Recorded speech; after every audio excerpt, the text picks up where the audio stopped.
A clever woman used to scam people by promising luxury homes at cheap rent. Today, she had a new target. With her charm and confident attitude, she impressed a wealthy man so much that he agreed to rent the place right away. During the conversation, he hinted that after moving in that night, he'd like to spend some time with her. Emma agreed, but with one condition: bring champagne in the evening. The man paid the advance without thinking twice, but when he showed up that night with the champagne, all his expectations collapsed. The real owner didn't even know any property broker named Emma. That's when he realized he'd been scammed. The scammer's real name was Paloma. She had a very beautiful girlfriend, Smith, and the two were deeply in love. But Paloma never replied, "I love you," when Smith said it. She'd just say, "Same to you." Smith never seemed bothered by it. Paloma trapped people in scams, and the two of them enjoyed the money together. That same night, they received a business email. Someone was trying to lure them in with an offer that felt too tempting to ignore. In cases like this, Paloma played it smart. She always used a VPN to reply. Still, Smith stayed nervous, afraid they'd get caught someday. They'd barely escaped once in Baltimore. That scare made Smith want out for good, but Paloma calmed her down, said nothing would go wrong. She didn't want Smith going back to her old life, working at her dad's small bakery. Smith finally agreed, but with one condition: from now on, they'd target safer, low-risk marks. After that, Smith dug through a bunch of emails. That's when she found it. A classic brownstone in Brooklyn, fancy place, which meant Paloma needed a rich target for it. The owner was a well-known neurosurgeon, Dr. Robert Kezian. Paloma messaged him right away, saying she wanted to rent the place. At that moment, Dr. Kezian was deep in brain surgery. His precision was unreal. The operation worked. The patient likely gained about 5 extra years. But Kezian wasn't satisfied. He believed patients deserved full lives, not just a few extra years. And he thought partial neurotransplantation was the answer. He'd already tested it successfully on mice, rabbits, even monkeys. Now he wanted human trials, but that needed official approval. His boss, Bradshaw, knew getting that approval was nearly impossible, so he refused to help.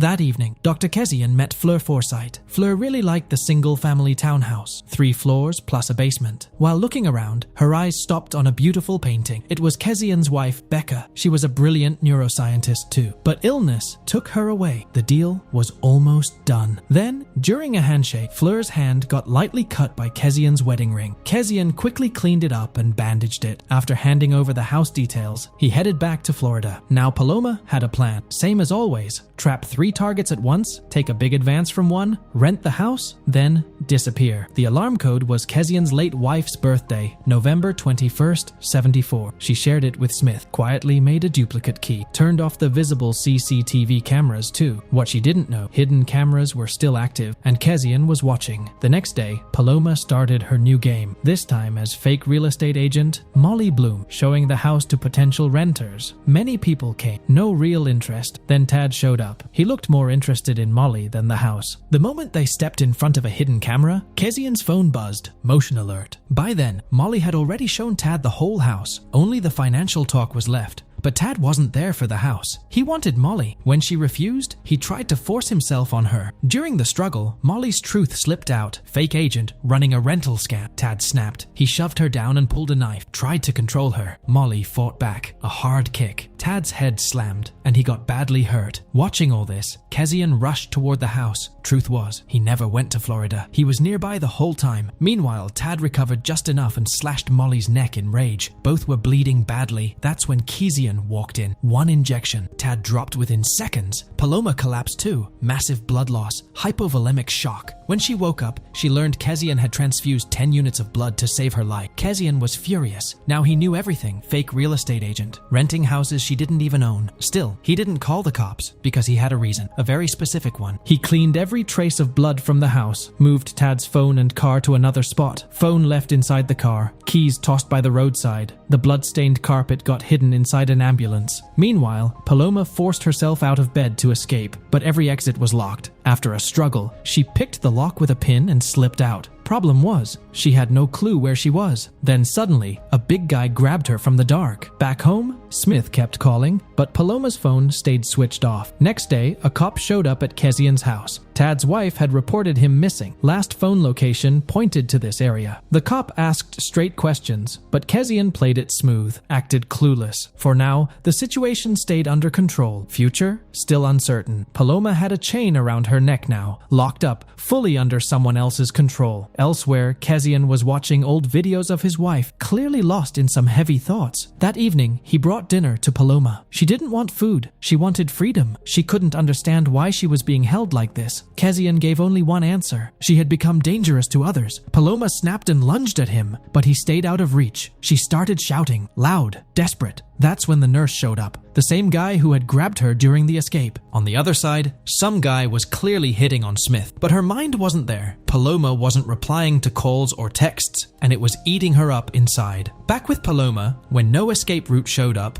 she played her last card, tried scaring the doctor, said her family knew she was here. Didn't work. Kezian had already run her DNA, pulled full family data, found out Molly was actually Paloma, and worse, her whole family had died in an accident 3 years ago, meaning nobody was coming for her. To Kezian, that made her a perfect subject for his experiment. Meanwhile, that guy had gotten pretty close to Smith, but she shut him down straight. Then suddenly a text popped up from Paloma, said she was fine, just busy with work. Smith replied, I love you. The answer shook her. Paloma never said, love you too. That was her thing. Instantly, Smith knew something was off. Someone else was texting from Paloma's phone. To figure out the truth, Smith turned that guy into her helper, took him on a long drive, spun a story, said her friend Molly had an abusive husband and now wasn't responding, claimed she was worried something bad had happened. Meanwhile, Molly was trying everything to get free. She called the nurse on the excuse of using the bathroom, tried sweet-talking him, no effect. The nurse stayed cold. Truth was, 6 months earlier he'd been in a terrible accident. Doctors said he'd spend life on a bed, but Kezian's brain surgery got him walking again. Since then, the nurse followed every order without question. After hours on the road, Smith finally reached Kezian's place. Jems could have handled it easily. He had a revolver, but Smith didn't want bloodshed. On her request, he left the gun in the car and went to check on Molly. He knocked. The moment Kezian opened the door, Jems shoved past him, shouting Molly's name and rushing inside. Kezian tried explaining he lived alone. Jems wasn't listening. He got rude, knocked down a photo frame of Kezian's wife. It shattered. That crossed a line. Kezian snapped a vinyl record from the gramophone and with its sharp edge, slit Jems's throat. Outside, Smith sat in the car waiting for him. Then suddenly the house lights went out. She knew something was wrong. Time to act herself. As she moved toward the side entrance, a camera caught her face. Kezian's phone buzzed instantly. Someone had reached the side entrance. Using the house blueprint, Smith quickly found the hidden door. Paloma had already warned her. The security passcode was the late wife's birth date. Smith entered the date. The door opened. Around the same time, the sleeping nurse woke up. Elsewhere, Paloma had been struggling with her chains for a while and finally managed to break free. Then she heard footsteps. She grabbed a sharp tool and sat back in the same chained position, pretending nothing changed. Kezian was already moving through the house, carrying tools meant for his next victim. Paloma held her breath, waiting for whoever was coming. The moment she sensed someone close, she spun fast and struck repeatedly without looking. But it wasn't Kezian, it was Smith. She collapsed, badly bleeding. Seconds later, Kezian showed up. Paloma broke down, begging him to save Smith somehow. Then, she noticed a revolver nearby. Before she could grab it, the nurse hit her with a dart gun. She blacked out within seconds. When Paloma woke up the next day, the scene shocked her. Tad was still alive. Kezian had kept him that way, but to fully fix him, he needed a brain donor, and he planned to use Smith's brain for it. The cops had finally picked up Molly's trail. One thing didn't sit right. Why would a rich doctor even rent out his house? That question pushed them deeper into the investigation. Back at the house, Dr. Kezian removed the emotional center from Smith's brain. She didn't survive the procedure. Carefully, he transplanted that brain tissue into Tad. Soon, Tad started coming around. At Kezian's signal, he stood up and walked straight to Paloma. That was the test. Smith's memories and emotions were waking inside him. He even recalled that Baltimore incident when they barely escaped getting caught. Paloma saw it too. She believed Smith's feelings were now inside Tad and instinctively apologized for hurting him earlier. Then everything flipped. Tad had a seizure. His original personality came back. Furious, he grabbed Paloma's hand and twisted it, blaming her for everything. Kezian tried stepping in, but Tad suddenly slammed his own head into the wall and ended his life. Right then, the police showed up.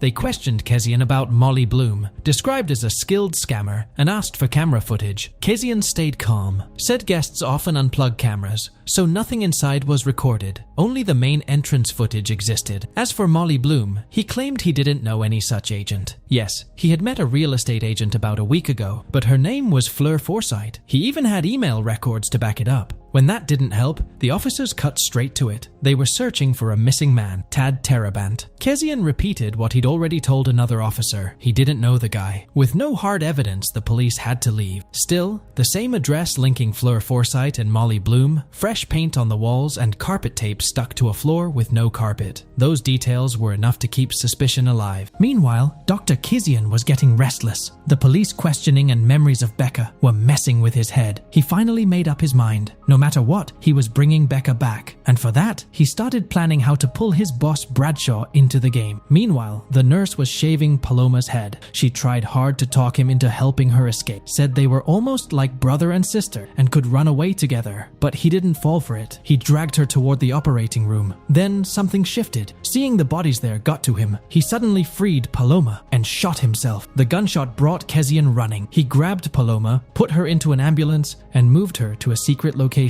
That same night, he began the human trial, intracranial nerve transference. To keep the donor limbic lobe active, he played Becca's videos right in front of Paloma. Meanwhile, Diana and Grace were reviewing the main door footage from Dr. Kezian's house. At first, nothing looked off. Then, Diana remembered. It had rained heavily that Monday, but there wasn't a single sign of rain in the footage. Clear sign it had been tampered with. Meanwhile, Kezian had everything ready for surgery. Before starting, he told Paloma the truth. His wife Rebecca was technically alive, but had lost consciousness, and bringing her back required a brain donor, which was now going to be Paloma. Just then, Bradshaw arrived at the address. One look inside and he backed off. Said he wouldn't be part of this madness, even if it could save millions. He rushed to call the police, but Kezian stopped him for good. On the other side, Diana received a report. Someone had reported gunshots at Kezian's house. She rushed there with a team, but by then Kezian had already started the operation at his hidden location. He gave Rebecca a new life, then the two disappeared. Police only found 3 bodies in the basement, no trace of Kezian. Sometime later, Rebecca seemed completely normal, like everything was fine. But one morning she killed Kezian herself. Simple reason, Paloma's memories had come back inside Rebecca, just like what happened earlier with Tad.